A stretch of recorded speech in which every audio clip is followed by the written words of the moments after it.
everyone, and welcome back to my channel. Today I'm at AddieCon, which is the Addie Awards, but it's convention themed. So today I'm going to interview the artist who designed the graphic media for the event. So here we go.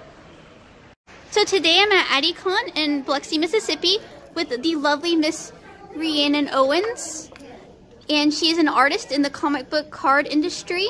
So how did you get started in art? My dad was an artist, so as a little kid, I would look through his old sketchbooks. And I was an only child, so it was my way of staying out of trouble. I would just stay in my room and draw all day. In 1992, I moved to Jacksonville, Florida, and went to Douglas Anderson School of the Arts, where I had an opportunity to split my day between academics and an art area. So I took some classes in drawing and painting, and decided that that would be my major while I was in high school, and that was my formal training. And then from there, I just kept doing it, and then when I got out of high school, a couple people asked to buy some artworks, and then I realized I could make some money from it. And it was really just a hobby for the longest time. Awesome. Well, how did you get started in the comic book card industry?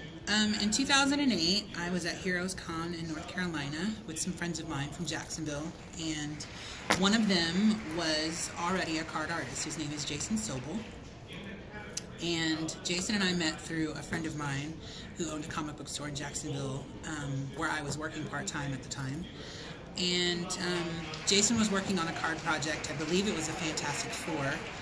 And I was just sitting across the room sketching in my sketchbook, and he asked to see what I was doing. So when he saw it, he was fairly impressed, and he said, "Oh my God, you should do what I do." And I'm like, "I have no idea what you do. What do you do?" So Jason knew that I loved the X-Men, and he suggested that I do some samples that he could forward to his art director at Rittenhouse Archives. And about 3 months later, I sent him some scans.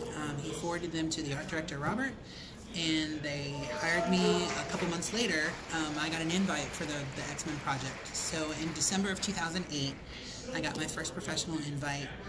And then the art director was really receptive to my work, and we had a really great line of communication. We emailed all the time. And I said to him in an email that I wanted to really do well in the industry. You know, it was a dream come true drawing these characters that I loved as a kid, and that it was my goal to be in the print ads and be in the promos and be like basically in everyone's face.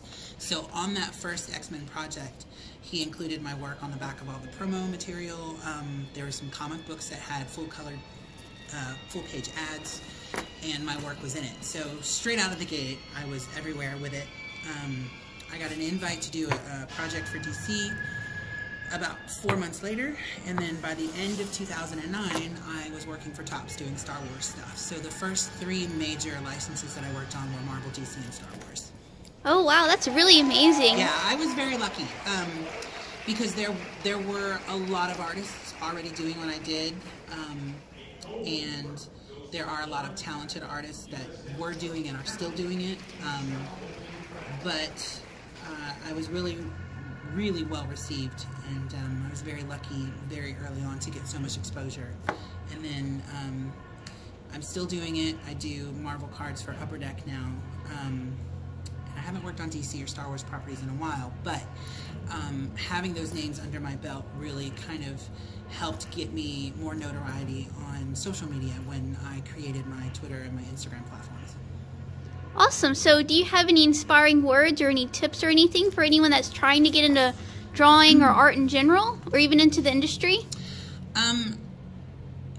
If you want to be an artist, you have to be open to constructive criticism. You know, if you want to really improve what you do, if you want to be good at what you do, you have to be able to draw outside of your comfort zone. We all love the characters of the genre, whether it's anime or cartoons or comic books, and drawing people is pretty much expected, but can you draw them, you know, inside a building? Can you draw a spaceship? Can you draw them in an environment where there's something going on around them? Especially if you want to do sequential work or storyboarding for cartoons or movies, you have to be able to show that there's a story, not just a person floating in an ambiguous white space.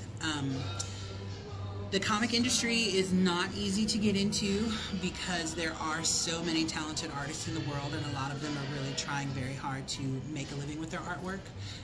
But go to conventions and talk to professionals. Ask them for advice. Ask them to look at your work. Maybe they can give you some constructive criticism or some opinions on what you could do more of or do better at. Some shows like San Diego have portfolio reviews, and there are talent scouts. Social media is very important. A lot of artists nowadays are discovered that way. I have a friend named Hetrick who was a card artist, and she was discovered on Twitter, I believe, by the writer from Fables, and invited to do a short story in a Fables comic by Vertigo because of a piece that she posted on Twitter that he liked, that he really thought was amazing. So you have to be able to put yourself out there. You have to understand that you're not going to be instantly amazing or instantly well received or instantly famous. It's a lot of hard work. It takes a lot of dedication. And in my personal opinion, the best artists are one who always feel like there's something else to learn or something else to do. It's not always drawing the same thing over and over again. Awesome. Well, thanks for joining me today. I really appreciate it. Thank you. And everybody go and check out Rhiannon's work on Instagram and Twitter. And we'll see you next time. Bye.